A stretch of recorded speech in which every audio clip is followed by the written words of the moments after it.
Ancient times నుంచి వస్తున్న మన ఇండియన్ ట్రెడిషన్స్ లో one of the main tradition wearing ornaments. పెట్టెలు కానివ్వండి, కడియాలు, పట్టగలుసులు, గాజులు, ఉకుపుడక, కమ్మలు, వీటన్నిటిని పెట్టుకోవడానికి సైంటిఫిక్ రీజనింగ్ ఉంది. పెళ్ళైన ఆడవాళ్ళు 2వ వేలుకే మెటల్ ధరిస్తారు.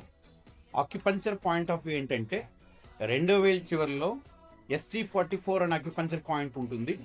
మెటల్ ధరించడం ద్వారా ఆ పాయింట్ రెగ్యులర్గా స్టిమ్యులేట్ అవుతుంది. తద్వారా యూట్రస్ బ్లడ్ ఫ్లో పెరుగుతుంది, సెక్షువల్ లైఫ్ స్ట్రాంగ్ ఉంటుంది.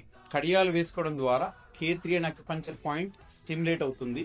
దీని ద్వారా బోన్ హెల్త్ స్ట్రాంగ్ ఉంటుంది, స్కాల్ప్ హెయిర్ స్ట్రాంగ్ ఉంటుంది, జాయింట్ హెల్త్ స్ట్రాంగ్ ఉంటుంది. గాజులు పెట్టుకోవడం ద్వారా పెరికార్డియం 6 అనే పాయింట్ స్టిమ్యులేట్ అవుతుంది. ఈ పాయింట్ స్టిమ్యులేట్ అవ్వడం ద్వారా సర్క్యులేటరీ సిస్టమ్ స్ట్రాంగ్ ఉంటుంది. ఇలాంటి మరిన్ని వీడియోస్ కోసం సుభాష్ అక్యుపంచర్ ని ఫాలో అవ్వండి.